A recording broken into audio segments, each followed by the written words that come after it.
Happy Saturday morning, you guys. I thought I would come on and do a quick tutorial of making the 6x6 never-ending card just for fun, because I have a few minutes.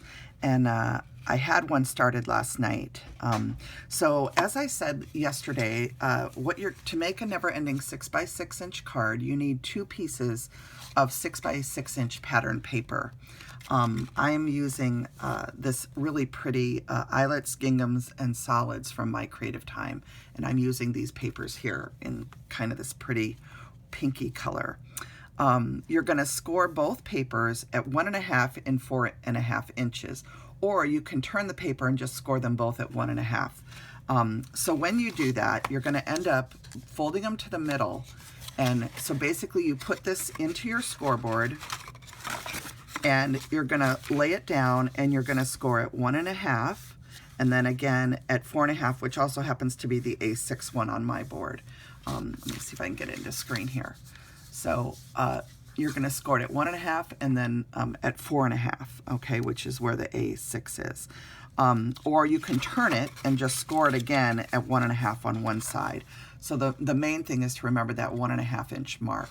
Then you're going to fold the paper to the middle and then just crease these down really tightly so that the papers are meeting in the middle, and that is the key, okay?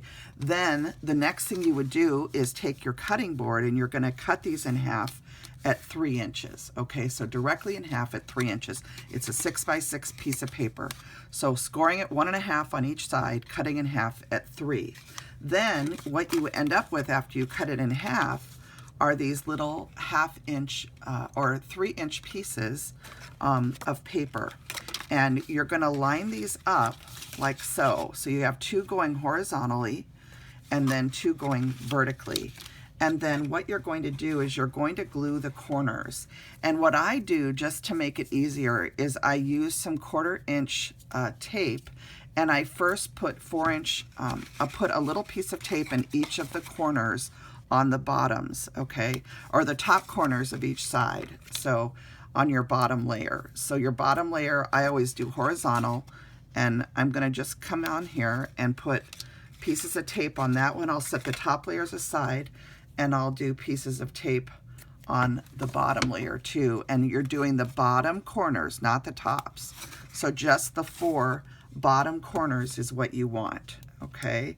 So you can just lay it out like this and put a piece of tape on all the bottom corners like that, okay? Then what you're going to do is you start by taking the tape off the top corner, and you'll take your other pieces, and this one you're going to leave vertically, okay?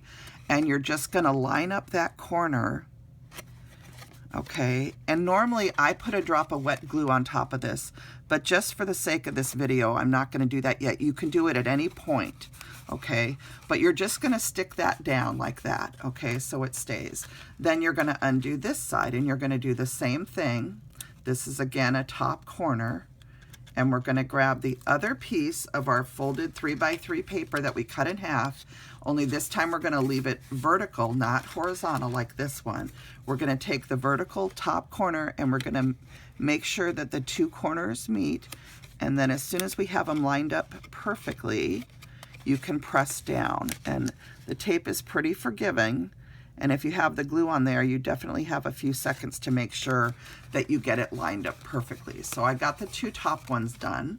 So now I'm going to take the bottom 2 corners, and I'm going to do the same thing. I'm going to take my tape off, and I'll show you that you can do glue. And I highly recommend glue because the card will hold better with all the turning that you're going to do with this never-ending card. It's going to hold up better if you use wet glue in the corners. But you can always do the tape first and add the glue later. You don't have to do it right away, if that makes sense. So here I'm going to take this bottom corner, and I'm just lining it up again with the top piece and pushing down so that it meets perfectly. Okay, so I got that one, and now I just have to do this last piece right here, and I'll go ahead and put glue on this one too, and then I'll add some glue to the other ones in just a minute. But like I said, the glue is what helps really hold it together. The tape and the glue together are a really good combination. So we're going to go ahead and line up this corner too and press down firmly. And you want to glue, you know, once you get your glue in place along with the tape, you want to give it a minute to cure up before you start pressing your folds in. Okay, so I'm going to undo the top and I'm just going to add a little bit of glue. Now that I've got the card kind of put together, I can just, you're just going to glue just in the corner where the tape is. You don't want to glue along the whole length, just in the corner where the tape is. And I'm going to reline that up and press it down. I'm going to do the same thing on this side where I have the tape. And I'm going to just put a little bit of glue there. Okay. And then I'll reline this up and press it down. All right. And the reason I do the glue, like I said, is I want my card to hold up for a long time for all the turning that it's going to receive, if that makes sense. So then once you have all your four corners taped and glued in place, you can now start practicing your folds. So the first fold you're going to do, you're going to lay it down and you're going to press these down, okay? And this is the first fold. So you're going to do that and then crease these in place, okay? And you can see that you've now got the opposite side of the paper here with the two gingham portions in the middle, all right? And then you're going to turn it again, and this is the next fold, and you're going to crease this fold in place really well. Okay, and then the last fold, you go like this again, and this is the last fold, and it's all on the back side of the paper in the pretty apricot pink color. Okay, and then it turns back to the beginning, which was the full gingham side. Now, all you have to do is cut papers. If you want to add additional papers to add some varying colors in here, you'll use, I think it's, oh, that's what I didn't do, is give you the amounts, the sizes of the papers, but those are on Karen Titus's blog, and I'll try and add them.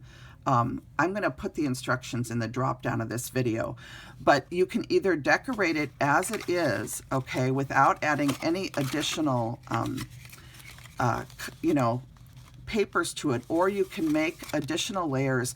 Square dies work really well to add little pieces of decorative paper. And then you can also do 2 1/4, I think it's by 2 3/4 to do the longer stretches here. But what's nice about using pattern paper is if you want to just fussy cut some images and decorate it that way and add whatever details with your stamps, you can also do that and keep it more simple. So, but that is how the card goes together and ends up folding. And then the more you press those seams in, the flatter the folds are going to become as you go through the card. So it just is such a fun little thing to do. And there are all different sizes, like I said. So I hope that you guys enjoyed just kind of seeing me put this together. And I definitely love how they turn out once you have them all decorated. This is the one that I did using the Adorn It Recipe Stamp Club for this month, which is the bread sets. And I just think they turn out so cute. You can see how when you add the different color papers, it does add more to the card. So you can cut, you know, different sizes of paper to fill in all the different squares, however you might want to do so. But on a lot of these, I just stamped directly onto the pieces of paper that I added. So, and again, I think I showed you how on the last page, I actually just used square dies to fill in the squares. So you can also take a decorative square die and use that to do these. You could also take a very small rectangle die and use that to fill in these. So play around with your dies, see what fits, and you end up with these really cute, never-ending cards. So I just thought I would go ahead and just show you really quickly how easy they come together if any of you were wanting to try and make one of these. It is a lot of fun to play with. And they're fun, made out of the pattern paper, or you can do as I did, which is I used a pink blush cardstock from Paper Tray Ink, and then I added pattern paper to the squares and the rectangles. And so you can do it either way, depending on whether you want a thicker card or a thinner card. So it just depends on what style you're going for and what you plan on doing with it. Okay, so I hope this helps for those of you that would like to learn how to put one together. And again, I'll add the measurements for the papers in the description down below. Okay, all right, everybody, thanks for tuning in. Take good care. Bye now.